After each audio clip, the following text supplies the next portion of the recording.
Alright guys, welcome to Nashville Super Speedway. Much different than the Nashville we were at a couple weeks ago. And coming off of a ton of short tracks, or shortish tracks. So let's get right into it. I've run a ton of laps in this room, just working on the car. And just wrapped up Q, so we'll start with Q. And I'm just going to show you the out lap. Nothing sketchy, nothing weird. Just getting up to speed there. Don't want to spin it coming out. Then coming into 3, I'm just going to run the top here. And you may want to come back and watch this part again at the end of the video once you've seen the race line a good bit as well, because it's got some similarities. But just carrying as much speed as I could on the outside there, coming to the green. Going in to 1, on the brakes just a little bit.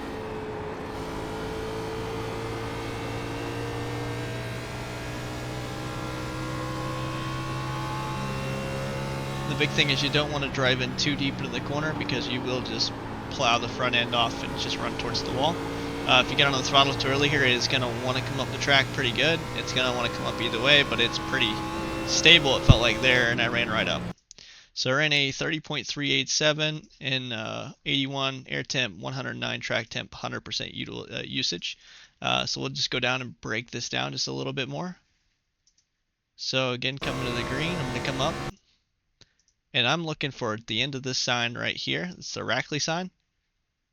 Usually that's about where I'm braking for race. You see in the queue, I came in just a little bit further here. So I'm just a few feet before the ally sign. Then I'm riding about quarter brake here.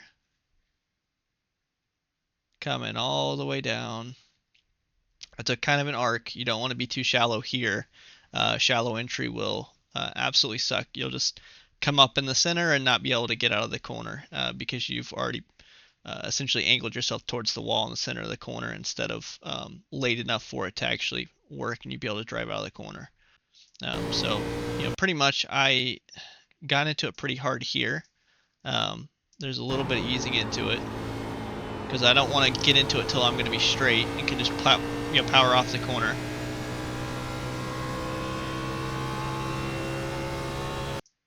And then going into 3, we're going to watch right at the end of the Rackley sign. I'm on the brakes just a little bit. Going to ride about quarter. And I'm just pulling the car down. Still, again, taking an arc. Maybe not quite as wide as in 1 and 2. 3 and 4, I feel like it's pretty good about not needing that to be able to make pace. So you can see I got to the throttle pretty hard pretty early. We'll just break that down one more time, just on the entry there. So I'm just barely keeping some throttle in it just to keep it rolling forward. Then I'm instantly 3, and then I'm full, and I'm just powering right out of the corner. I still had some wheel kind of in it, just trying to keep it down so it didn't go up and hit the wall. Gonna cut the apron. There's a little bit of time there, but I wouldn't do that in the race, just for Q. So that's a Q lap here. Let's go ahead and jump into my fastest race run here, and let's go ahead and to show you again, no shenanigans here coming out. I was just sitting here waiting on Dustin as we did a run together here. Jump back in the car here. So let's go ahead and just get out, going 80, 90. I did on the first lap, for pace, I went ahead and ran the outside just like I do in Q. You won't do this in the race, obviously, on a restart, but that's what I was doing in my 30s. So again, I'm looking for just the end of that sign there. And you're a little more patient on the throttle in the race set, just to make sure that you take care of it. You don't want to shift it too onto the right rear. You can get it on the right rear by being a little heavy on the right foot, and that'll help you turn if you're a little tight. But otherwise, I'd recommend just kind of taking it a little easy. Just try to keep the balance as neutral as possible for yourself. Break this one down a little more. So we're slowing it way down. So I'm usually looking for the end of this Rackley sign, and that lines up. So I went a little deeper in Q, but we're backing it up here in race because we don't want to eat the tires up. And this 6 is a pretty good lap.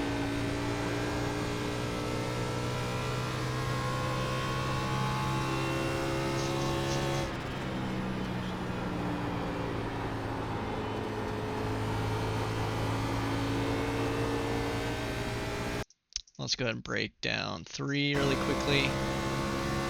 Again, should just be right at the end of the Rackley sign, just before it maybe. Just riding the brake a little bit, coming down. Yeah, I didn't get quite down to the yellow line there, but keeping it down as much as I can. One more time into one. Again, I'm entering kind of late, and then I'm pulling it down in the center, getting in the throttle. So let's jump to like 220, just about. Let's there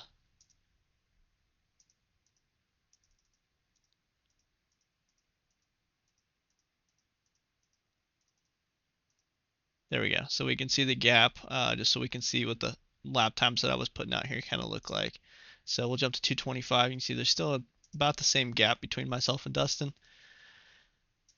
And two different cars, just trying different things here. So you see it entering much higher, I feel like. A little more weight on the throttle. I'm getting into it now because I was a little bit tight, so I'm trying to get the car to turn. Trying to get the right rear heated up just a little bit.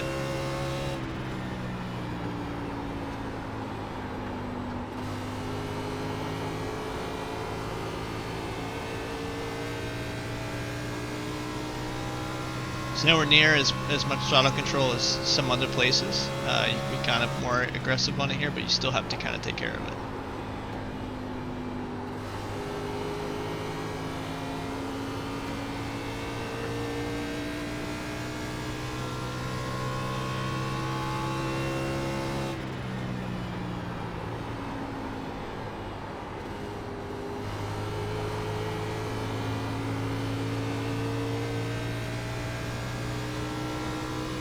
The biggest thing though is really just making sure that you're not trying to drive in all the way to this sign up here. It's not gonna work. The corner is too tight here. So let's go ahead and jump out to 235 and watch the last couple laps when it's a little slower. Just a little more brake maybe. Right, just a little bit of throttle. And I just kind of did steps on the throttle there.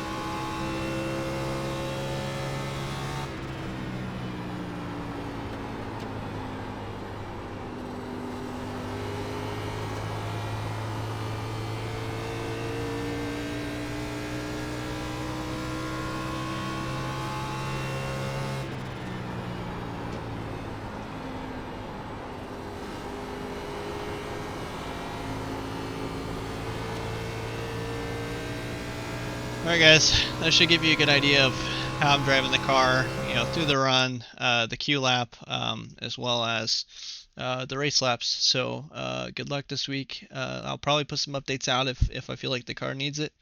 And I hope you guys enjoy.